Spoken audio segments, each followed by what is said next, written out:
Patay ang isang lalaki matapos pagbabarili ng mga isang pulis na umano'y nakaalitan niya sa isang bar sa San Fernando sa Pampanga. Ang insidenteng nahuli cam, tinutukan ni Cesar Apolinario, exclusive.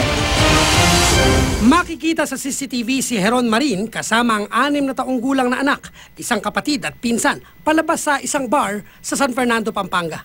Paandar na sana ang kanyang motor nang lumabas din ang 2 pang lalaki. Ang isa, sinasabing si PO2 Marimar Dizon, Intelligence Officer ng Pampanga Provincial Police Office. Makikitang tila may binunot si PO2 Dizon sa shoulder bag. Kinumpronta niya si Marin. Ang kasama ng pulis, sinampas naman ng bote sa ulo ang kapatid ni Marin. Sinusugod ako, sir. Yun na yung nangyari, sir.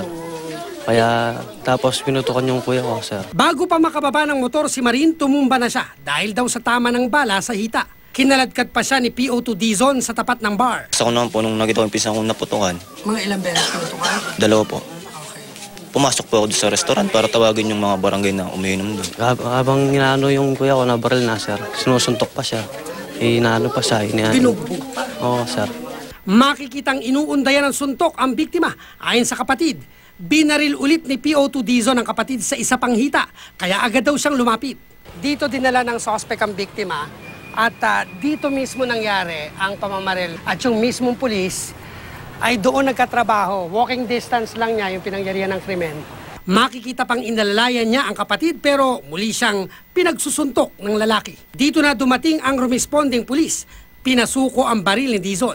May 30 minuto bago pa nadala sa ospital si Marin na kalaunay namatay. Sabi ng kapatid ni Marin, nagsimula ang gulo sa loob ng bar. Dito makikitang nakatitig si PO2 Dizon sa kapatid ni Marin.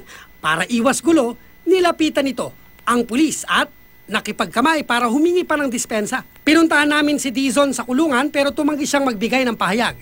May panawagan ng mga kaanak ng mga biktima. Gusto ko po siyang mahulan sa serbisyo niya.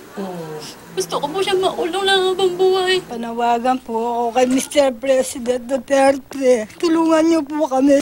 Tulungan niyo po kami para makamit ng hustisya ang anak ko. Nasampahan na ng kasong homicide si Dizon. Inaalam pa kung pulis din ang kasama niya.